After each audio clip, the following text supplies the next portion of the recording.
Welcome to another collective conversation. My name is Mike Brewer and I'm your host today, but I am joined by someone that I just have a great deal of respect for and am very excited about the conversation that we're having today. So Barbara Savona, who is the CEO and co-founder and CEO of Sprout Multifamily, or still, no, it's Sprout Marketing Multifamily. I always got that out of order. You got Sorry it. about that, Barbara. Barbara, welcome to the show. I'm so excited. I'm equal parts excited and scared for this conversation, Mike. No, but mainly excited. I love it. I love it. Well, Barbara, the genesis of this conversation that we're having today, because this is the second time you've been on the podcast, is a book. I believe I was observing your either LinkedIn and or Instagram. You were driving across the country with your husband. You were reading a book. It was this book, or maybe you had just read this book. You can unpack that for us. But you referred me to the book. I picked it up. I started to read it, and I couldn't put it down. It's one of those books. So tell us the story about how you got turned on to this book in the first place. So I heard about it Where I Hear From Everything, a podcast, and I think it was a Tim Ferriss podcast, and he had mentioned it, but literally it was like he mentioned it in passing. Like it wasn't the focus of the podcast or anything like that. It's 4,000 Weeks by Oliver Burkeman, and it's time management for mortals, which is just such a great, title, because it's like, who is an immortal, right? And I started listening and reading the audiobook, and I was going across country with my husband. I had a lot of quiet, reflective time, and I just could not absorb the book fast enough. And then I thought, Mike needs to read this book. So I recommended it. I think I sent you a DM either on LinkedIn or Instagram or something. And you came back and you were like, this was not what I expected, which is so funny because I think kind of like I did initially, it's like, is it a time management book or what is it? And it was, I know we'll get into it, but it's not really a traditional time management at all. Oh no, I literally thought, oh, this is a self-help. And it's not that I have anything against self-help at all, but I thought it would be written in that vein. And no, I think I responded back to you like, this thing is deeply philosophical. And it was very deep. I'm like, you're not going to read this book like in a breeze. Like you want to, but it's like you digest it a little bit at a time. That's right. He writes in a way that gives cause for just reflection, right? Or deep thought, or wow, I never really thought about that way. Yeah, exactly. I loved it. I love books like that just give cause for you to sort of twist your thinking into a different into a different way that I sometimes think is way more productive than the way you might be scripted in thinking about things today. 100%. So, he basically, the title is, he kind of took the average of the lifespan of most humans and he broke that down into these 4,000 weeks. And the whole kind of impetus for the book is you have 4,000 weeks.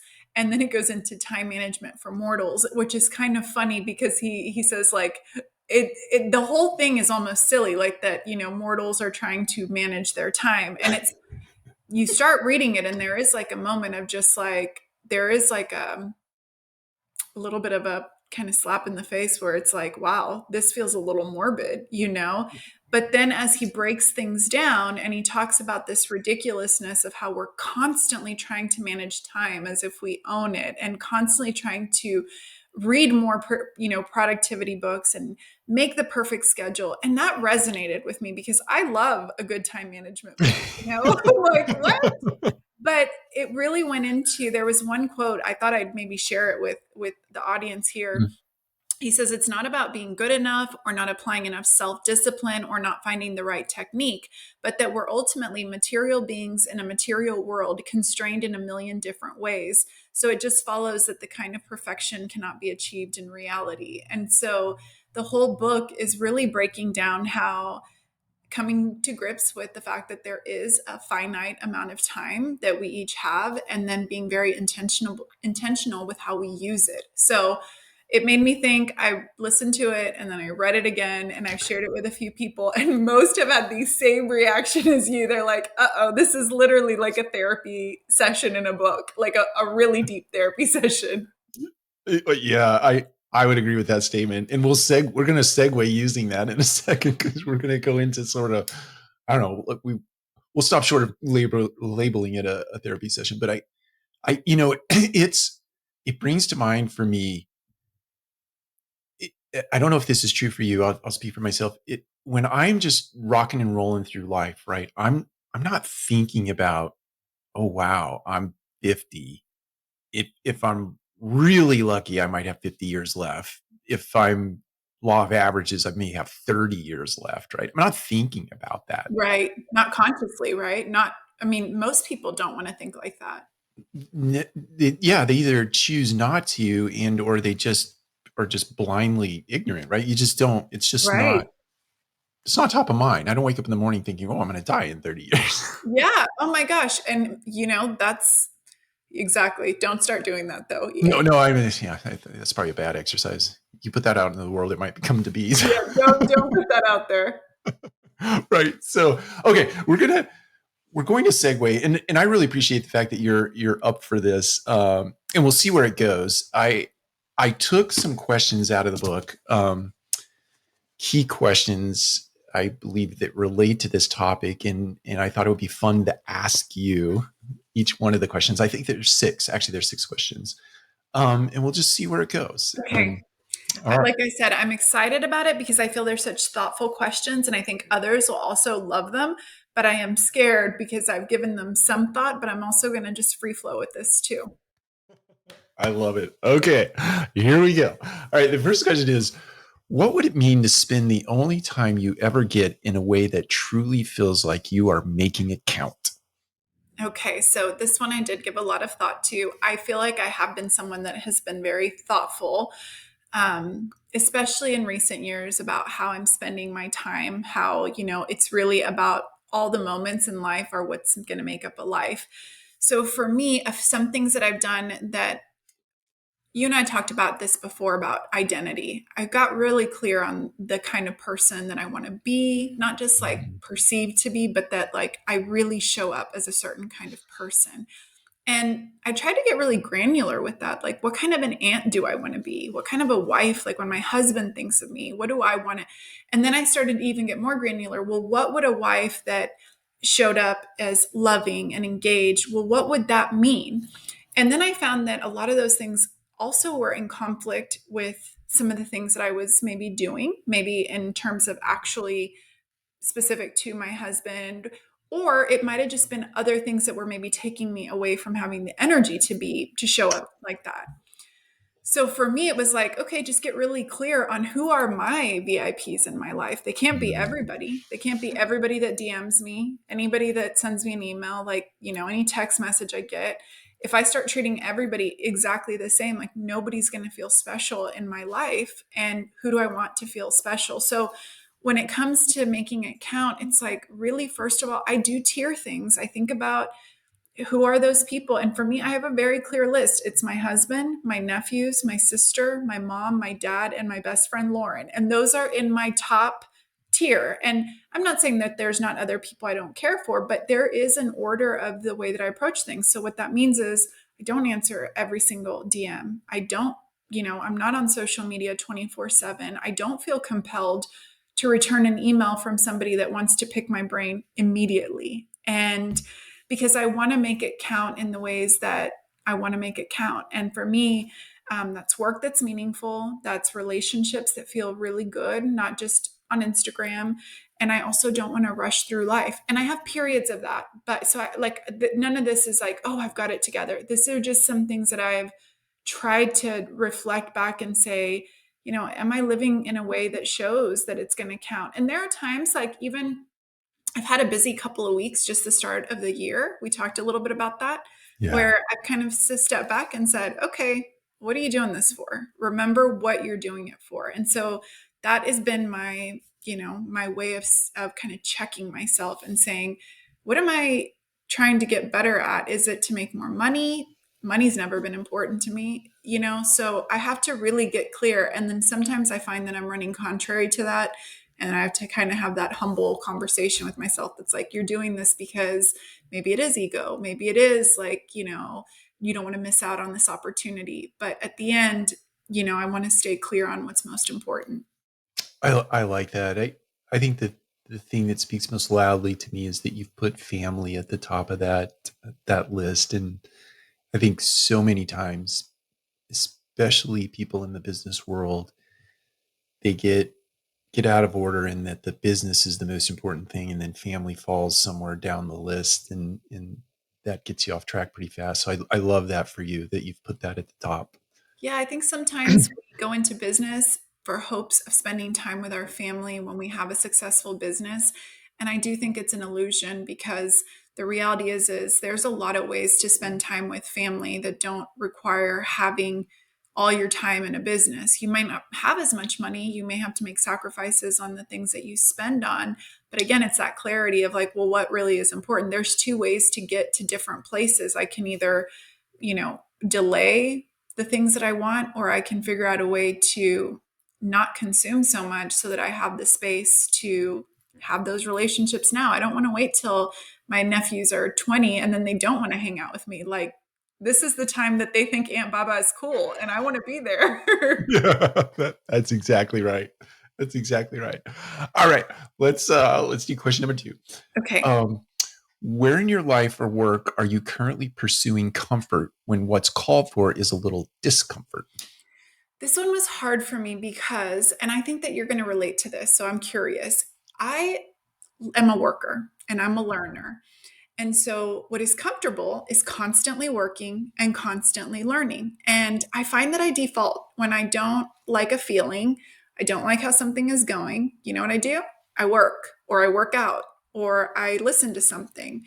For so for others, like my sister will say, "Why are your bad traits such good productive traits?" And I always laugh at her and I say, "Look, it seems productive, but there's the flip side to that coin, and it's not always pretty." So discomfort would be me stopping and learning to rest a little bit more, to be in the quiet a little bit more, to that would be uncomfortable for me. And I'm getting better at it, but it is still very hard for me. So I'm curious, because I know that you're like always looking to grow and achieve and you love to learn too. Do you ever feel that way?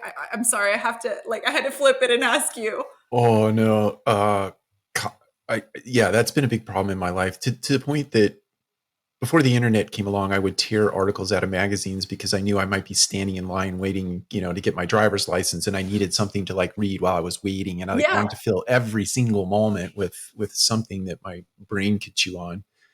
And Yeah.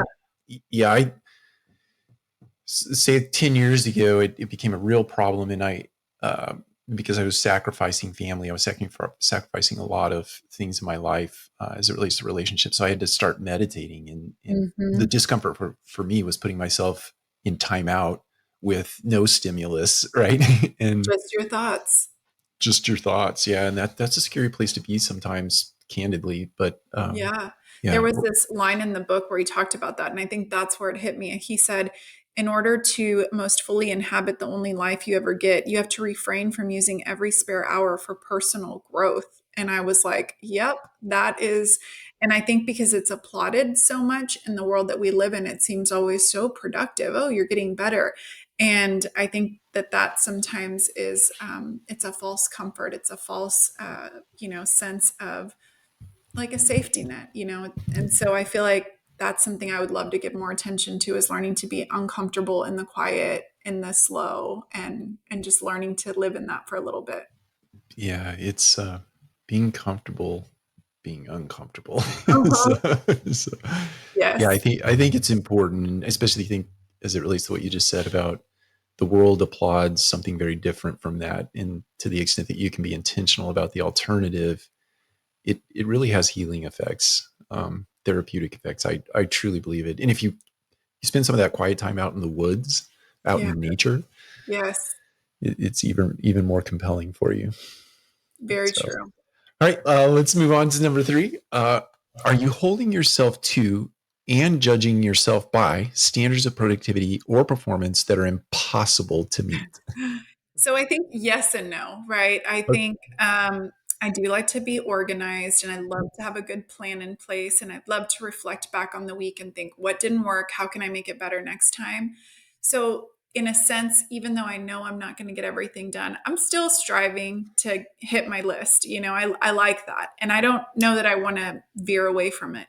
Where I feel that I have let go of the well, maybe I can just share something. A lot of people will look and see maybe the work that I'm doing online or different things in the industry. I just had a conversation and somebody said to me yesterday, "Oh, you're hustling. You must be hustling like crazy." And I said, I didn't really respond, but I thought about that and I thought, I actually don't. I mean, I take one full day a week off. So, like tomorrow, I'm not working. I'm not going to look at anything for work. I've done that for a long time. I don't work full time. And so I've done that in a way to like reset, and I could be more productive with that extra day, but honestly, I don't really want to be. I mean, I've kind of realized that the good worker bee gets rewarded with more work, and I don't want more work. I want more free time, and I want to work on other goals outside of Sprout. And so I have to intentionally do that. And but I do think that, like the standards of performance, I think there's a lot to be said of sometimes thinking like, well, if I slow down or I take a step back, what will happen? And then when you own a company, you feel responsible for your teams. So that's why I say yes and no. That's always like a juggling of, you know, what kind of a standard. I don't want to get lazy, but I don't ever think that's going to happen. It's just not in my DNA. So yeah, it's a constant, checking of yourself. But just like you put in different measures, I too, that one day during the week, it's kind of my just decompress and make myself feel good again, and make myself not feel good again. It's actually just to take time to do the other things that I have interest in, and to do it not on the weekend where I feel like, I have other things. This is like my dedicated time. So if I read a book, it's because I want to, or if I'm in the garden, it's because I want to. I'm curious the genesis of that, where you were thoughtful enough to pick a day of the week. So I'm curious if it's in the same day of the week and why it is that day of the week, and how did that come to be? So I actually really early on with Sprout, the first 5 years, I was working so much. And I think that it felt necessary when launching a business. But about 5 years in, I remember that my husband basically said, "Hey, I thought you were going to do this so that you would work less." And I'm like, "Yeah, you're right. Here I am." And once you start getting like a momentum, you get more opportunities. And Right. so that's when I thought, I've got to put it in place. So there's been times I've done it different. For example, one year I took 3 months and did a volunteer project in Colombia. Oh, And so wow. I was just gone for 3 months, and my business partner took over. And then I repaid the favor for the summer so that she could take off with her kids. So we've always kind of been, partners that way. But in recent years, the last, I would say 3 or 4 years, I've found that it's easier just to have one day during the week that I know I don't take meetings. I try to keep it consistent to Thursday, but it doesn't always happen. So what I do Mhm. is on Friday, I just look ahead and I say, I try to do podcasts one day, team stuff another day, financials, that type of thing. And I just plan my week that way. And then that's considered my home day. It's HD on my calendar. And I put it in red, and I don't make any plans for that day because it's like, to me, the ultimate luxury. Yeah, yeah. Thank you for sharing that. It just it sparked a curious question. Yeah. Okay, let's move on to I think we're on number 4. In what ways have you yet to accept the fact that you are who you are, not the person you think you ought to be? Okay, so we're like, this is where you kind of go into like deep childhood stuff where you're thinking, I'm the firstborn. And in the firstborn of kind of like tumultuousness in a family that had a lot of craziness going on. Overall, lots of good things, but a lot of also challenging things. So I became the fixer in the family, always the one to do that. And I don't know if actually that's who I am. So I'm the fixer now, but I honestly am not sure if that would be my default mode. So I talked about going to Colombia, my husband and I had the opportunity to go and to help build an education facility in Colombia and do volunteer work for 3 months. We'd work 5 days, and then 2 days we'd have to go and explore the country. And we really just fell in love with the people. Like, they have nothing, but they smile while they're talking, they dance while they're walking. I mean, and they just love you. And so while I was there, it's very organized. And so my job was a very mindless job. I would set the tables every day for the construction crew. I would serve the meals, and then I would help in the kitchen. And it was like deja vu. And I started noticing about myself that I really liked just being a part of a crew, not planning, not organizing, not being the fixer, just being a helper, just being a part of it.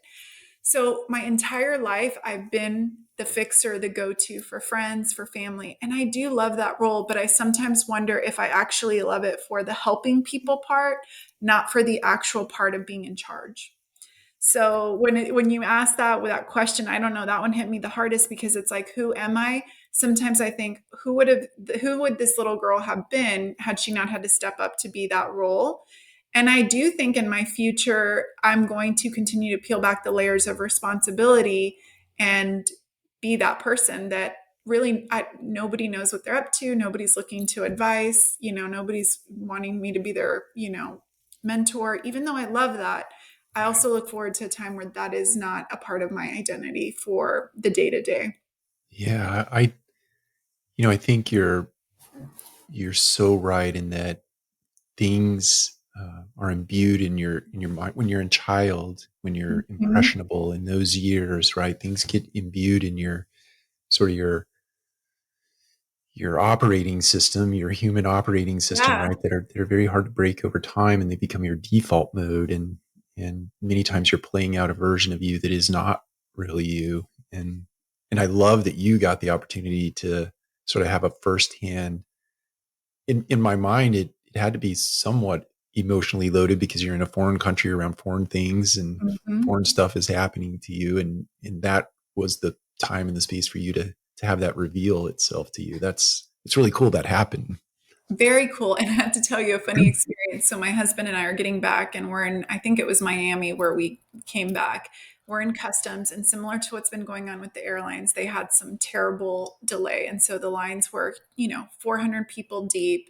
People were so rude and so angry. And my husband looks at me after we've observed like just the ugliest conversations, people being so rude. And he goes, "Who are these people?" And I said, "Babe, they were us 3 months ago." We had to laugh because, not to the extent, I think we're both pretty kind, but just peeling those layers, we became just very much like, what can we do for you instead of about me? And so you're right, those experiences help you almost like peel back and say, like, at the core, if there wasn't all these pressures and these demands, like, who would I want to be? And I had to speak at the Texas Apartment Association a week later, and I felt like this little kid getting up on stage, like, so nervous, so exposed. And my best friend Lauren is like, "Are you going to be okay?" And I was like, "I don't know. I'm like shell shocked. I am Colombian now. Like, I don't know if I can do this."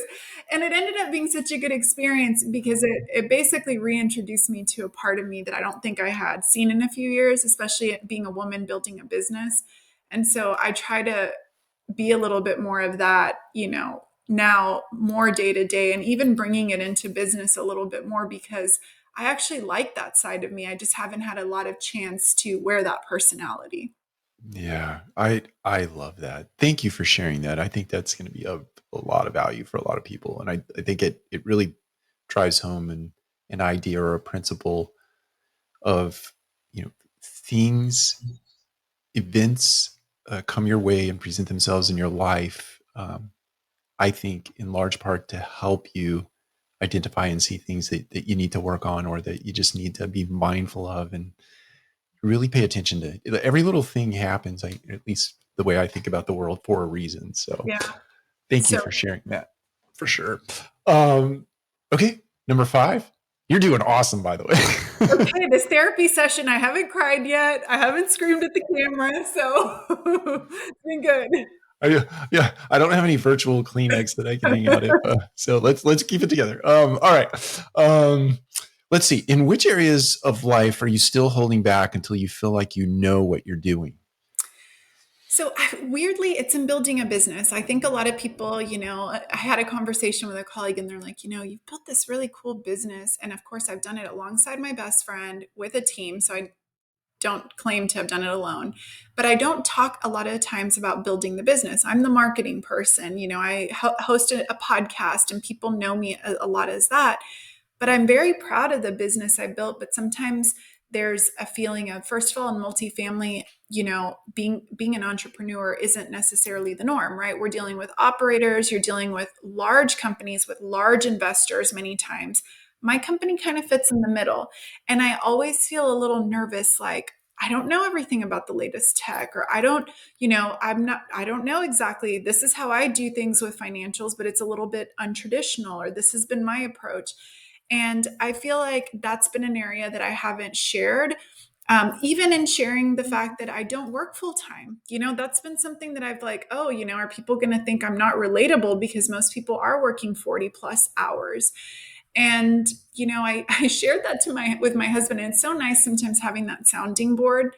And he looked at me and he's like, how could you working less not be something that other people want to know, like how you did it? He's like, I'd want to know if you were able to build a good business and you don't work full time. And I said, yeah, I know, but it feels like, is it bragging or is it showing off? He's like, no, he's like, you've made a lot of choices and trial Mm. and error. So I think that's one area. I want to speak more to women in the industry on career, but on a different kind of path, like this not hustle culture, this not having to be everywhere 24/7, not having to respond to every single person. And I feel like I'm getting a little stronger voice there, but I'd like to strengthen that voice a little bit more. I love that. It brought to mind to millennials and even Gen Y that it seems like there's sort of two camps, and I know there are many more camps, but there's this hustle culture, but then there also is this a piece of that generation that would hear you loud and clear and Yeah, be very grateful for any knowledge that you would share in that respect because they're not showing up to work 40 hours plus overtime plus come in on Sunday. They're just not. They're not going to do it, but they need to know how to do it in a right. different way. Well, and that's what the book, I think if somebody wants to read that, it talked about the efficiency trap and how we just keep trying to get more efficient, but not to enjoy this time and to spend it how we want. It's to just get more work. And so that feels insatiable to me. And I don't want to play that game. I feel like I read, I kind of then went down this hole and it talked about how it specifically was talking about in women in the kitchen, how with the invention of things like the microwave and all the different type of things, it added up what a stay-at-home woman would save in time. And it said it was like 25 hours with the modern invention. If you talk to any woman, they don't feel like they gained an extra 25 hours. They feel like they've lost it. They feel like now that's expected. Put that on autopilot, go have a career, take care of your kids, try to look good. It's like so many demands. And I don't speak just to women. I know men have their own. It's just my personal experience. So to me, that efficiency trap is what feels like, what if we just started talking about it different? What if we could reach the same goals? And so, like with my team, most people on my team don't work full time. Most people have a lot of flexibility and a lot of freedom.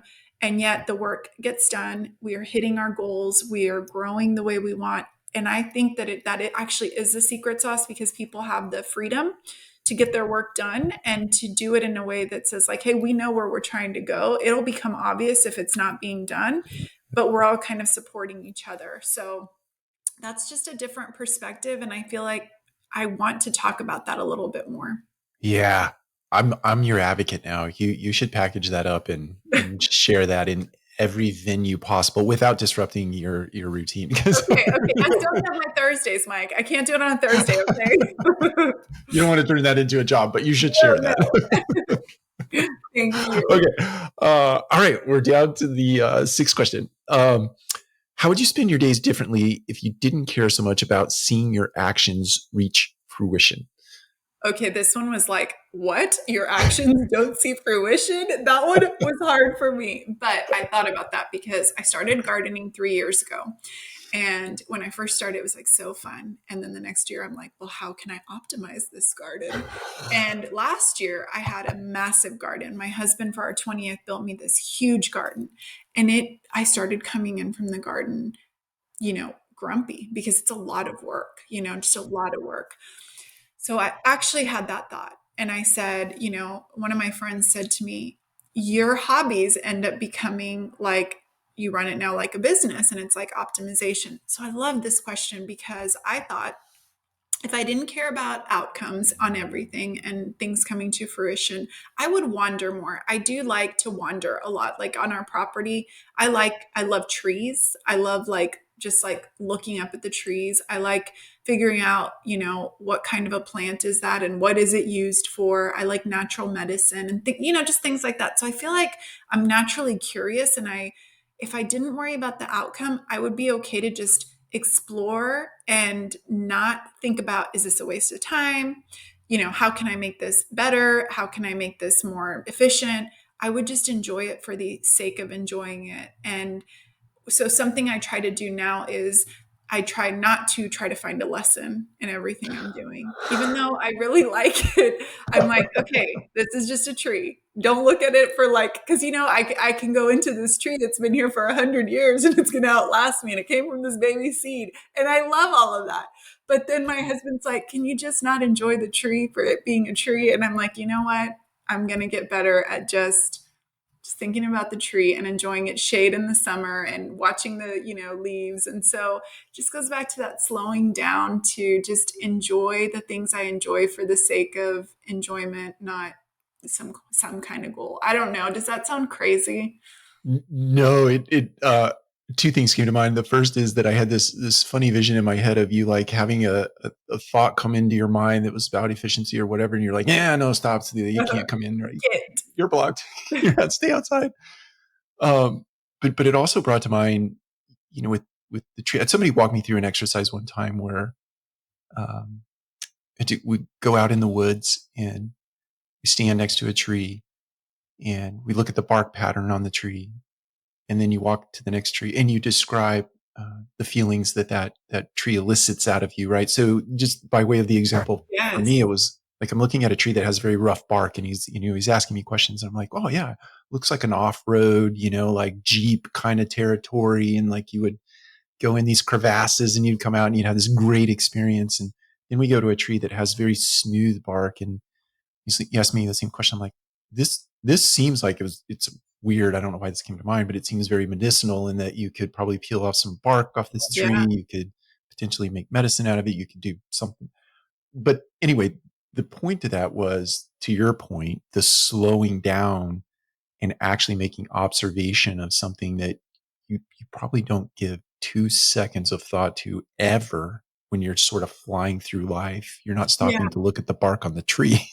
That is so true. And, during COVID, I felt like I did again. Like there was a time I was working from home. I have chickens, I have pigs, and sometimes just walking out and watching their interactions and laughing at just what nature provides. It's just so like the personalities of these little animals. And I think that was a good moment to say, I want more of this. I don't, I'm a lot more intentional about, people will often say that I say no to a lot of things. And I really do. I really do. I don't get together with a lot of people. I don't do a lot of coffee dates with random people. Now I do with my close friends, but I just found that was like what my life was getting filled with, 10 or 15 years ago, is these random meetings for people to pick my brain and or just tell me what they were doing. And as much as I love people, it was hard for me to say no, and I wanted to please and be that person. And I found that no, I actually need a lot of quiet reflection time, and I'm just nicer and kinder and happier to my VIPs in my life, and I think that's worth it. So I love that. That's such a cool exercise. Now I just have to not make it a homework assignment. No, it has to just be a very reflective exercise that does not become homework. Yeah, I think it's very easy, right, to fall into that kind Yeah. of thing, and Yeah, there's so much. I love walking with my wife in, on a trail, going on a hike or something, because she literally stops. Let's say we're on a 5 mile hike. She'll probably stop 25 times to take pictures of whether it be a mushroom or some fungi or a flower or bark on a tree or a snail walking across the trail that I just probably stepped on. Right. And it's like, Yeah. It's like an but appreciation of beauty. it is so, I just love the way her mind works, but she sort of naturally falls into that, observing the world around her and appreciating everything that it has to offer to her. And where, me being the contrast of that is just like, Yeah. we need to get to the end of this trail, it's like 5 miles. Yeah. But we're on the clock. what a beautiful lens to see the world through, So I think there's space for that, or there could be space in everybody's life for a little bit of that. Yeah, I think that's right. And I think maybe to get to the crescendo moment of, or at least I'll speak for myself, the book actually caused me to stop for a second, right? And to think about the fact that, look, you're in the sort of continuum of life. You're here for like this much of it, right? It's Yeah. lived forever, and you get this little spot, and then it's going to keep going until something catastrophic happens. But make the most of it, right? Mhm. And you don't Yeah. have to look. 80 years on the planet Earth is that is a lot of time, and use it thoughtfully, for That's yourself and for others.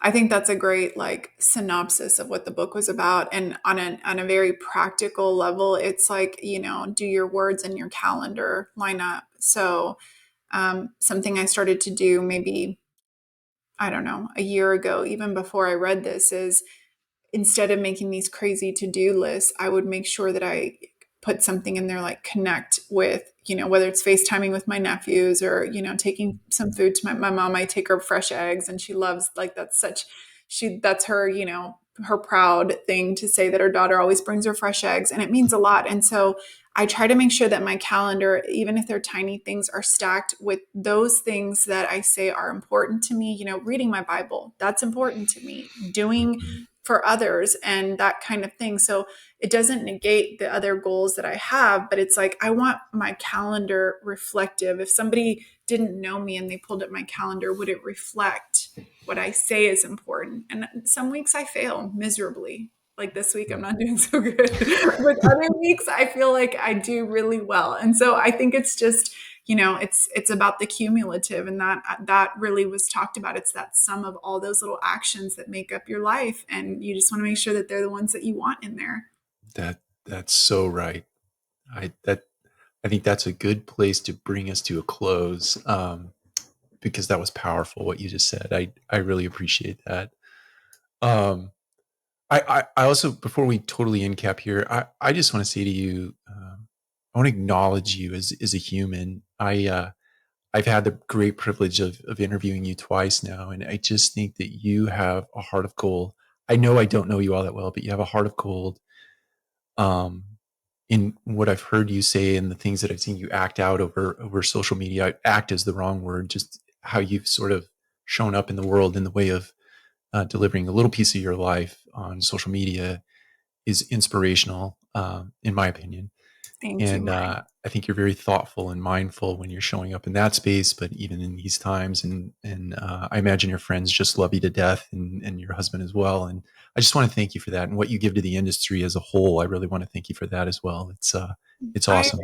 I appreciate that. That is like that just feels really good, and I try, and I'm definitely not perfect, but I just thank you so much for that. Will carry me. That feels so good to hear. And I appreciate it because I think, we find connections. Like there's things that I've seen with you that I love, like our family things and the things that we do in nature. And I think that's a cool way that we connect on social, is to share little pieces of who we are behind the scenes, but we keep some private to ourselves. And so anyway, I just thank you for seeing that and sharing that with me. Definitely, definitely. Well, it has been an honor again, and I appreciate you going down this. This is a little kind of off script for a multifamily collective conversation, but I appreciate you being willing to give it a shot. I sent you the book and then you put me in the hot seat. I love it. Yeah. So anybody decides to send me in the book in the future, be careful. You have no idea what you're asking for. All right. Well, thank you. And for everyone else, I appreciate you showing up, and we'll see you next time on Collective Conversations. Bye now. Bye.